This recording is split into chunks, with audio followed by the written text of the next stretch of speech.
Bom dia, amados irmãos, amadas irmãs e ouvintes. Neste dia 21 de outubro, não esqueçam, antes de qualquer outra coisa, vamos fazer junto a respiração da vida. Quem está acordado, que creio que a maioria já está acordado, vamos juntos clamar neste momento o nome do nosso Senhor. Amém?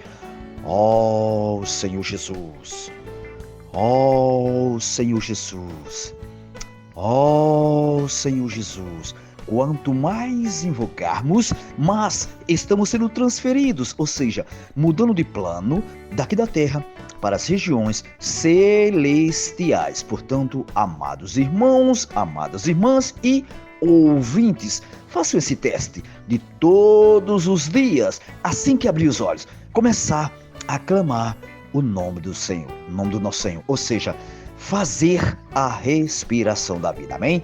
E depois que invocarmos, se esvaziarmos, sentirmos o queimor do Espírito dentro de nós, aí sim, podemos abrir a nossa Bíblia para que Deus possa falar aos nossos corações. E hoje, graças ao Senhor, Ele pede para mim e vocês ler Jeremias capítulos 37 ao 38, 1 Timóteo capítulo 6, Salmos 89 do 38 ao 52 e Provérbios 25,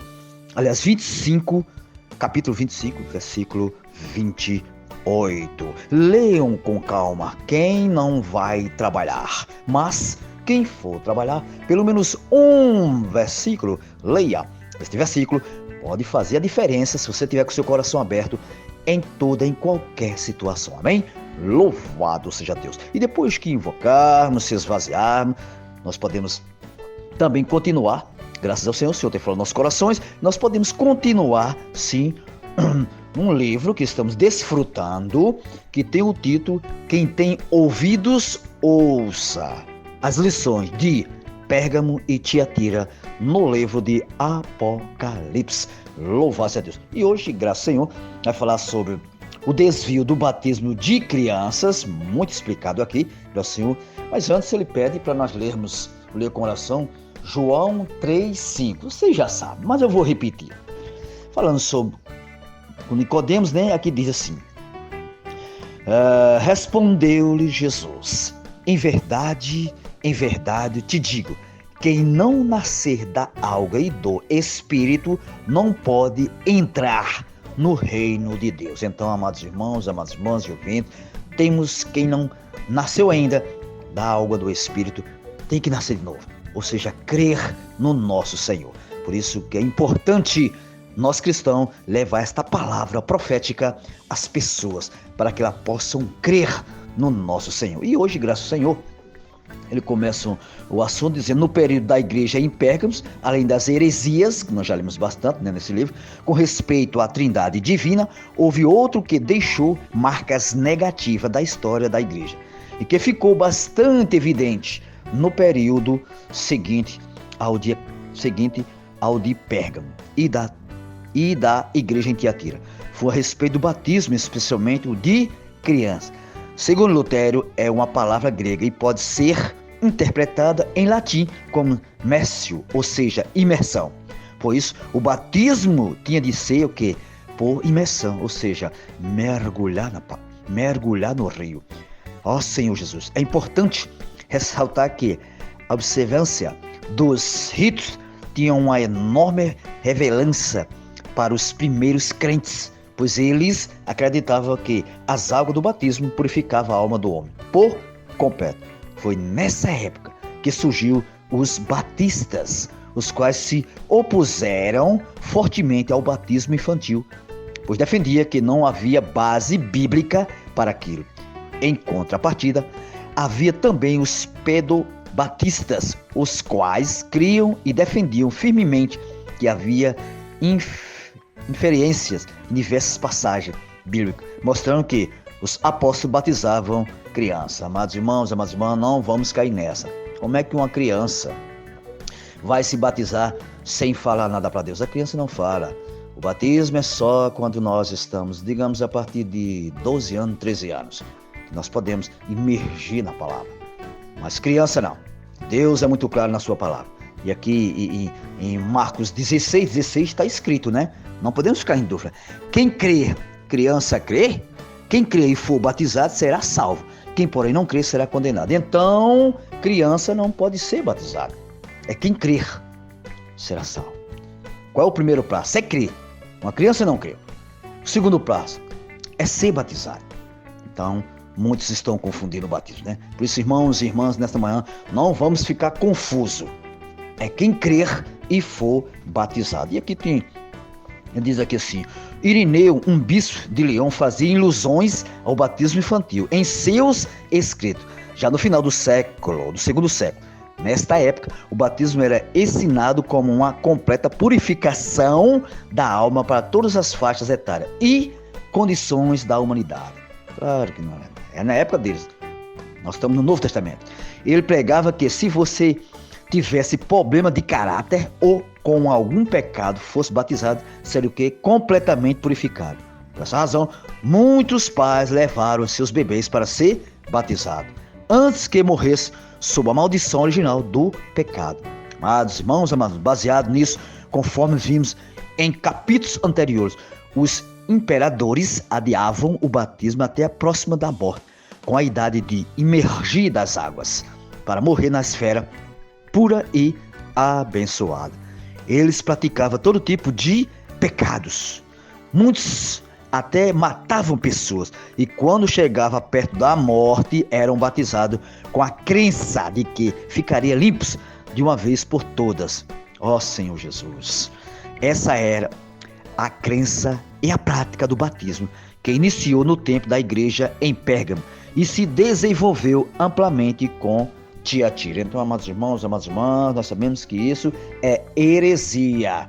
Lembre-se, muitos naquela época entendiam que uma das bases para defender o batismo infantil era o que o Senhor disse a Nicodemos. Respondeu-lhe Jesus: em verdade, te digo, quem não nascer da água e do Espírito não pode entrar no reino de Deus. Lá em João 3,5, né? Baseado nisso, alguns pregavam que essa água é a água do batismo, que introduz a pessoa ao reino de Deus. Mas de acordo com a palavra de João Batista,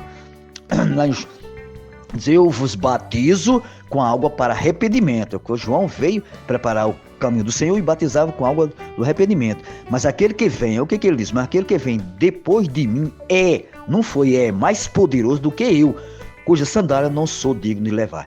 Ele vos batiza com o Espírito Santo e com fogo. Então João já disse tudo aqui. Embora alguns cristãos considerem que juntos o batismo com água é com o Espírito Santo formam um conceito principal da regeneração, existe um perigo aqui, gente. O assunto aqui que esse versículo aborda não é o batismo em si, e sim o novo nascimento, a regeneração. É preciso tomar cuidado, porque a água do batismo não regenera. Ó Senhor Jesus, lembrando sempre, né, que o apóstolo Pedro diz que a água que purifica a alma vem da obediência à verdade, pois fomos regenerados de semente incorruptível, mediante a palavra de Deus. Dê uma olhadinha em 1 Pedro 1, 22 ao 23. Amados irmãos, amadas irmãs e ouvintes, esse trecho, assim como o trecho do capítulo 3 do Evangelho de João, se refere ao novo nascimento. Logo, o que regenera é a palavra de Deus e não a água do batismo. Ó Senhor Jesus, lembrando sempre que a crucificação de Jesus, quando um soldado furou seu lado com uma lança, saiu sangue e água. O sangue é para nossa redenção. Deus precisa resgatar, redimir o pecador de volta a si. Mas para que serve a água? Amados irmãos, amadas irmãs e ouvintes, a água é para regenerar, é para dar vida de Deus ao homem. Louvado seja Deus. O Senhor tem misericórdia de cada um de nós possamos, aliás, estar mais claros sobre o batismo e não ser influenciado pelas heresias de muitos ainda sobre o batismo. Que o Senhor possa ganhar também mais o nosso coração. E lembrando, se ganharem algo da palavra, tem muita coisa aqui. Uma frase, um versículo, passe uns para os outros. Alguém está precisando desta frase, esse versículo, para sair da cilada do inimigo, que é Satanás. Amados irmãos, amadas irmãs, vamos levar a verdade às pessoas. E Deus nos incumbiu, para cada um de nós, levar essa palavra cheia de verdade e de realidade. Amém? Louvado a Deus. Tenham todos um bom dia na presença do nosso Senhor. Sim! Bom dia novamente, amados irmãos, amadas irmãs em Cristo Jesus. Que nesse dia, todos vocês que estão me ouvindo, vou dar um encorajamento simples, mas que é muito eficaz nessa vida. Não esqueçam, antes de qualquer outra coisa, façam a respiração da vida. Amém? E vamos imergir mais na palavra profética. Esta palavra que está nos levando ao reino de Deus. Amém? Um bom dia na presença do nosso Senhor. Sim!